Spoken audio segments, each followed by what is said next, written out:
नमस्कार दोस्तों, मैं हूँ प्रिया और आप सभी का एक बार फिर से स्वागत करती हूँ आपके अपने चैनल भक्ति मंत्र में। जय श्री राम। दोस्तों, अवध नगरी अयोध्या मूल रूप से मंदिरों का शहर रहा है। कहते हैं कि अयोध्या नगरी को भगवान श्री राम के पूर्वज विवस्वान पुत्र वैवस्वत मनु द्वारा बसाया गया था। इसलिए अयोध्या नगरी में सूर्यवंशी राजाओं का राज महाभारत काल तक रहा। अयोध्या नगरी के दशरथ महल में ही प्रभु श्री राम का जन्म हुआ। धन धान्य और रत्न आभूषणों से भरी इस नगरी की अतुलनीय छटा और खूबसूरत इमारतों का वर्णन वाल्मीकि रामायण में भी मिलता है। इसलिए तो महर्षि वाल्मीकि ने रामायण में अयोध्या नगरी की शोभा की तुलना करते हुए इसे दूसरा इंद्रलोक कहा है।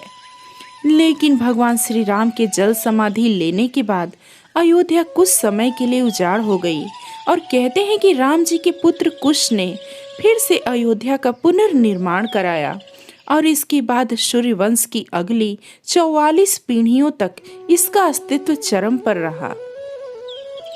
इसके बाद महाभारत काल में हुए युद्ध के बाद भी अयोध्या फिर से उजाड़ हो गई।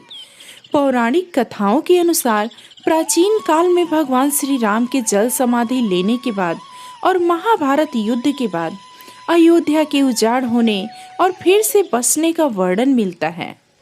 लेकिन श्री राम जन्मभूमि अयोध्या और यहाँ बने श्री राम मंदिर को एक नहीं बल्कि कई बार आक्रमणों का सामना करना पड़ा।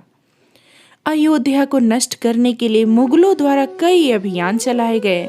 मंदिर में बाबरी ढांचा खड़ा किया गया, भव्य मंदिर तोड़ मस्जिद बनवाए गए, लेकिन प्रभु श्री राम की जन्मभूमि कभी नष्ट न हो सकी। दोस्तों, वैसे तो अयोध्या नगरी का इतिहास त्रेता युग से भी पुराना है। अयोध्या राम जन्मभूमि देश के सबसे लंबे चलने वाले केस में से एक है। राम जन्मभूमि का इतिहास बहुत पुराना है। 1528 से लेकर 2023 तक श्री राम जन्मभूमि के पूरे 495 वर्षों के इतिहास में कई मोड़ आए। इसमें 9 नवंबर 2019 का दिन बहुत ही खास रहा, जब 5 जजों की संवैधानिक बेंच ने ऐतिहासिक फैसला सुनाया। 1528 में मुगल बादशाह बाबर के सीपहलासार मीर बाकी ने विवादित जगह पर मस्जिद का निर्माण कराया। इस स्थान को लेकर हिंदू समुदाय के लोगों द्वारा यह दावा किया गया कि यह भगवान राम की जन्मभूमि है और इस स्थान पर एक प्राचीन मंदिर भी था। हिंदू पक्ष के लोगों ने मस्जिद में बने 3 गुंबदों में एक गुंबद के नीचे भगवान राम का जन्म स्थान बताया।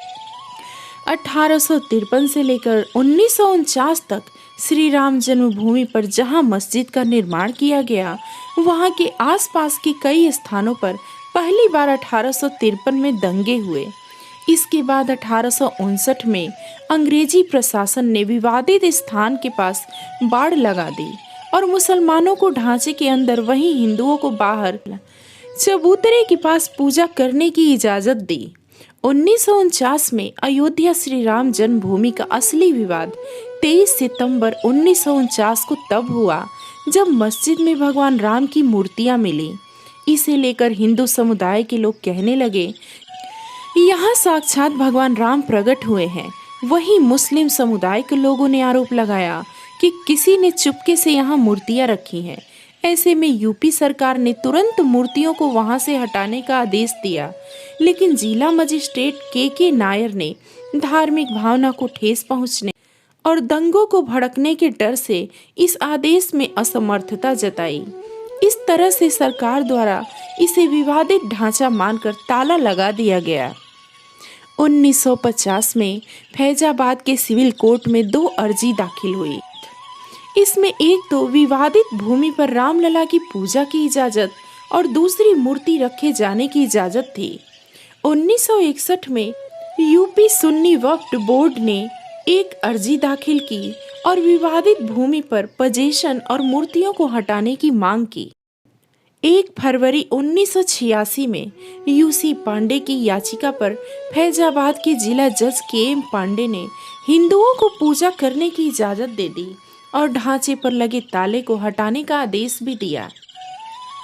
6 दिसंबर 1992 को बीएचपी और शिवसेना समेत कई हिंदू संगठन के लाखों कार्यकर्ताओं ने विवादित ढांचे को गिरा दिया।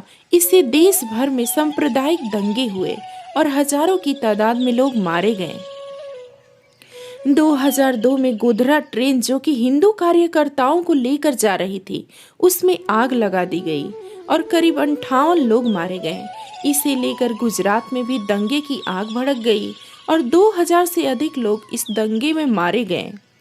2010 में इलाहाबाद हाई कोर्ट ने फैसले पर विवादित भूमि को सुन्नी वक्फ बोर्ड, रामलला विराजमान और निर्मोही अखाड़ा के बीच 3 बराबर हिस्सों में बांटने का आदेश दिया।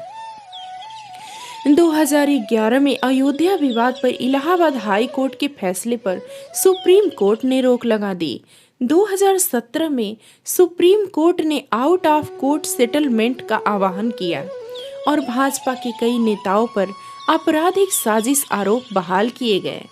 8 मार्च 2019 को सुप्रीम कोर्ट ने मामले को मध्यस्थता के लिए भेजा और 8 सप्ताह के भीतर ही कार्यवाही को खत्म करने का आदेश दिया। इसके बाद 1 अगस्त को मध्यस्थता पैनल ने रिपोर्ट पेश की और 2 अगस्त को सुप्रीम कोर्ट मध्यस्थता पैनल मामले में समाधान निकालने में कामयाब नहीं रहे।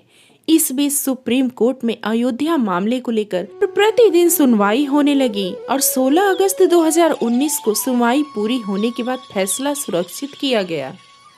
दोस्तों, 9 नवंबर 2019 सुप्रीम कोर्ट की 5 जजों की बेंच ने श्री राम जन्मभूमि के पक्ष में फैसला सुनाया।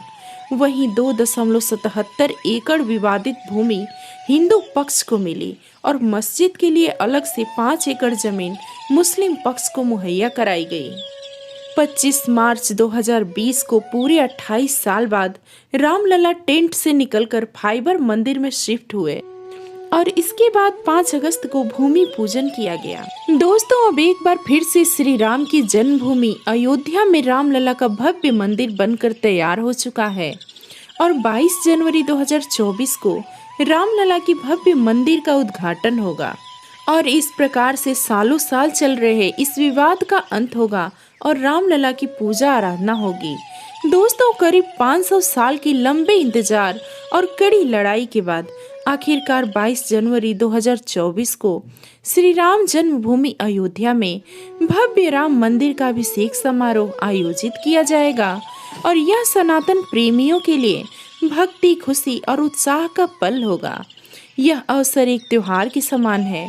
22 जनवरी को राम मंदिर के अभिषेक व प्राण प्रतिष्ठा के बाद फिर सभी भक्तगण मंदिर में रामलला के दर्शन कर पाएंगे।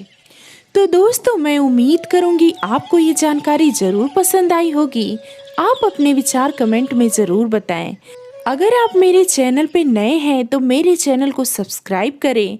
वीडियो अच्छी लगे तो लाइक करें, शेयर करें। साथ ही अगर कोई सुझाव हो तो कमेंट करके वो भी बताएं। दोस्तों, मिलते हैं कुछ और नई जानकारी के साथ। तब तक के लिए जय श्री राम।